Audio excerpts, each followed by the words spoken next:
Hello friends, welcome back to my channel earth mom Dehradun. और मैं हूं ज्योति। वेलकम करती हूं आप सभी का अपने चैनल में। आप लोग सोच रहे होंगे कि अक्सर मेरी वीडियो में पीछे ये पिकाचू क्या करता है। एक्चुअली ये ना मेरा फेवरेट सॉफ्ट टॉय है। अब मुझे इतना क्यूट लगता है, इसलिए मैं इसको अपनी वीडियो में हमेशा बैकग्राउंड में लगा के रखती हूँ। कैसा रहा आप सबका करवा चौथ का फास्ट? कमेंट सेक्शन में जरूर बताना। अगर मैं अपना एक्सपीरियंस बताऊं तो मुझे तो चांद देखने में इतना स्ट्रगल हो गया, क्योंकि मैं जिस सोसाइटी में रहती हूँ सोसाइटी के आजू बाजू बिल्डिंग्स और टावर्स है, जिस वजह से मुझे चांद देखने के लिए लिटरली पता नहीं कहाँ तक जाना पड़ा। इनफैक्ट चेयर लगा के, टेबल लगा के, उसके ऊपर खड़े होके तब जाके मुझे चांद के दर्शन हुए। आप लोगों का क्या क्या एक्सपीरियंस रहा कमेंट सेक्शन में जरूर बताना। चलिए शुरू करते हैं आज का रिएक्शन वीडियो। तो आज का रिएक्शन वीडियो हम लोग करने वाले हैं स्नेहा पे। आप में से बहुत लोग स्नेहा को जानते होंगे, और जो नहीं जानते वो धीरे धीरे मेरे रिएक्शंस के थ्रू उनको जानने लग जाएंगे। तो आप सब जानते ही हैं कि स्नेहा के सेपरेशन के बाद, एक बड़ी अच्छी खासी कंट्रोवर्सी के बाद, स्नेहा के पास कुछ भी नहीं था। वो फाइनेंशियली भी हार्म हुई थी और इमोशनली तो हुई ही थी, क्योंकि फाइनेंशियली उसका अच्छा खासा 1 और 2 मिलियन का चैनल डिलीट हो गया था। अब वापस से किसी चीज की जीरो से शुरुआत करना अपने आप में बहुत बड़ा स्ट्रगल हो जाता है। लेकिन अगर हम उसकी पर्सनल लाइफ को साइड में रखें, क्योंकि उसकी पर्सनल लाइफ के साथ बहुत सारी नेगेटिविटी भी जुड़ी हुई है, लेकिन मैं अपनी हर वीडियो में ये जरूर कहती हूँ कि हर इंसान 100% नेगेटिव नहीं होता, वो किसी किसी चीज में पॉजिटिव भी होता है। तो अगर हम लोग बेधड़क होकर उनकी नेगेटिव चीजों के बारे में बात कर लेते हैं तो थोड़ा बहुत हमें पॉजिटिव साइड भी दिखानी जरूरी होती है। तो अगर हम स्नेहा की नेगेटिव साइड को एक तरफ रखें कि वो कितनी केयरलेस मदर है, ये आप में से बहुत लोग जानते भी होंगे, तो उस चीज को अगर हम साइड में रखें तो हम बात करेंगे अभी सिर्फ स्नेहा की। तो आप सब जानते ही हैं कि जीरो से शुरुआत करना एक इंसान के लिए कितना मुश्किल होता है, लेकिन अपने इमोशनली और पर्सनल इश्यूज के चलते स्नेहा ने वापस से जीरो से शुरुआत करी, और आज उसके पास 700K की एक सब्सक्राइबर बेस बन चुका है। वापस से इतनी मेहनत करनी, वापस से कंटेंट के लिए इधर उधर भागना, क्योंकि पहले जो वो काम करती थी अपने हस्बैंड के साथ मिलके काम करती थी, और एक वाइफ जब अपने हस्बैंड के साथ मिलके काम करती है तो वो एक टीम वर्क होता है, और काफी ज्यादा डिपेंडेंसी हस्बैंड के ऊपर हो जाती है। वाइफ का काम सिर्फ शूट करने तक का होता है, बाकी XYZ हर चीज हमारा हस्बैंड देखते हैं, क्योंकि हमें अपने हस्बैंड के ऊपर ट्रस्ट होता है। लेकिन जब वो रिश्ता हमारा टूट जाता है और एक लड़की को वापस से सब कुछ अकेले हैंडल करना पड़े, तो वो अपने आप में उसके लिए भी बहुत बड़ा स्ट्रगल हो जाता है। तो स्नेहा ने वो सब कुछ किया, फिर से अपना चैनल खड़ा किया, फिर से वो वीडियोस बनाने के लिए, व्लॉग्स बनाने के लिए इंटरनेशनल ट्रिप तक उसने ज्वाइन किया। इंटरनेशनल ट्रिप तक वो होके आई, लेकिन उसने अपना व्लॉगिंग कंटिन्यूएशन में रखा। लेकिन अभी कुछ दिनों से मैं देख रही हूं कि स्नेहा के कमेंट सेक्शन पे काफी सारे नेगेटिव कमेंट्स आ रहे हैं। लोग उनको कॉपी कैट बोलने लगे हैं, उनको बोलने लगे हैं कि आप नकल मार रही हो, आप लोगों की चोरी कर रही हो, और लोगों का अंदाजा मैं ये भी बता देती हूँ कि किसकी तरफ है। इस बात पे ऑडियंस ये बोल रही है कि स्नेहा जो है वो नकल मार रही है। अगर आपने देखा होगा तो आजकल स्नेहा के चैनल पे शॉर्ट वीडियोज आ रही हैं जिसमें वो वॉइस ओवर करती है। तो वॉइस ओवर जब वो करती है तो बहुत से लोग उस वॉइस ओवर से कनेक्ट नहीं कर पा रहे हैं। मैं यहाँ पे स्क्रीनशॉट भी लगा दूंगी। लोगों का, ये ऑडियंस का ये मानना है कि वो स्क्रिप्ट लेके उन्हें पढ़ती है, और सच बताऊं तो वाकई में ऐसा लगता है, देखो मैं झूठ नहीं बोलूंगी, ऐसा लगता है कि वो रीड कर रही है। और ऐसा नहीं होता कि कोई भी रीड नहीं करता।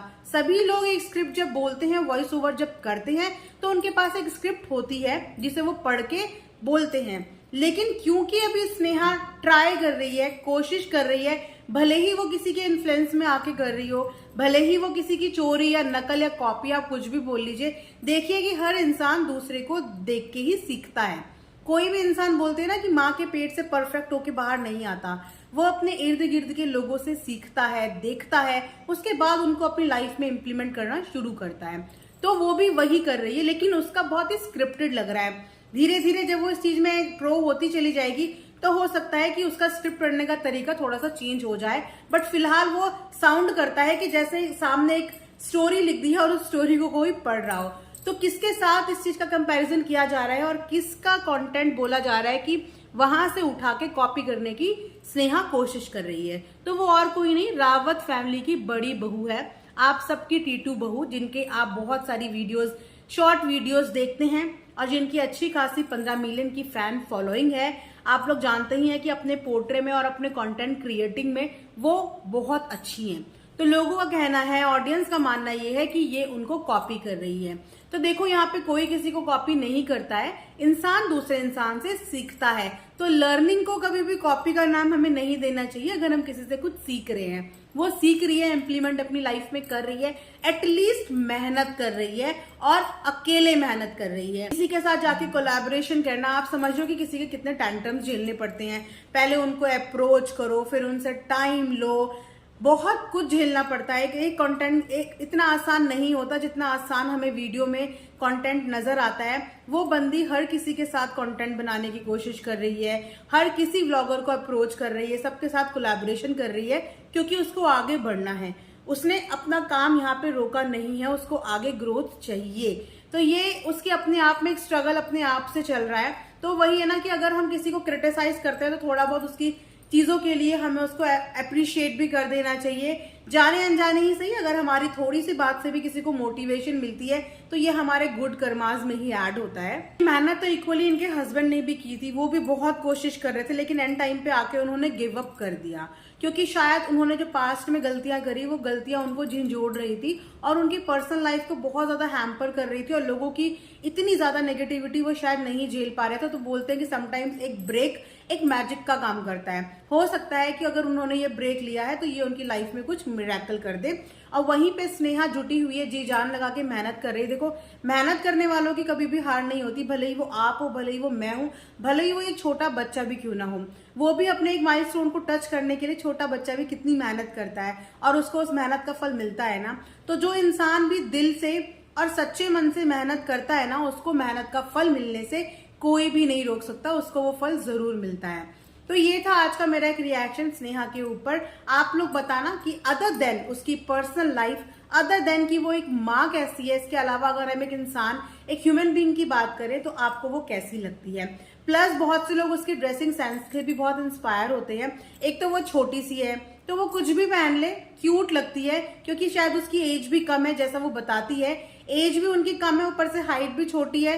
तो वो कोई भी कपड़े वियर कर ले, उनपे कोई भी कपड़ा ना वल्गर नहीं लगता, हर कपड़ा उनपे सूट करता है, तो वो हर कपड़े में अच्छी लगती है। अभी बीच में एक बार्बी डॉल का ट्रेंड भी आया था, जिसमें काफी ज्यादा मुस्टंडे व्लॉगर्स भी बार्बी डॉल बने हुए नजर आए थे। तो अगर उन सब बार्बी डॉल्स में कंपैरिजन करें तो स्नेहा सबसे ज्यादा क्यूट बार्बी डॉल लग रही थी। अगर आपने वो रील नहीं देखी तो देखना। बाकी सब तो बहुत ही फनी बार्बीज लग रहे थे, लेकिन स्नेहा बहुत ही क्यूट बार्बी लग रही थी। तो यस, उसकी ड्रेसिंग सेंस अच्छा है, चॉइस ऑफ ड्रेस अच्छा है।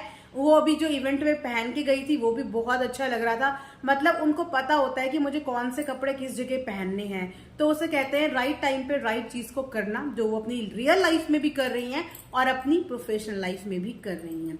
तो यहीं पे आज का रिएक्शन एंड करते हैं। आई होप आप लोगों को पसंद आया होगा तो please like share and subscribe जरूर करें, क्योंकि हम भी मेहनत कर रहे हैं। और अगर आप लोग इतने बड़े बड़े क्रिएटर्स को इतना सारा प्यार दे सकते हो तो हम छोटे छोटे ग्रोइंग क्रिएटर्स को भी थोड़ा सा प्यार जरूर दीजिए। तो मिलते हैं नेक्स्ट वीडियो में, तब तक अपना ध्यान रखिए। Thanks for watching earth mom Dehradun.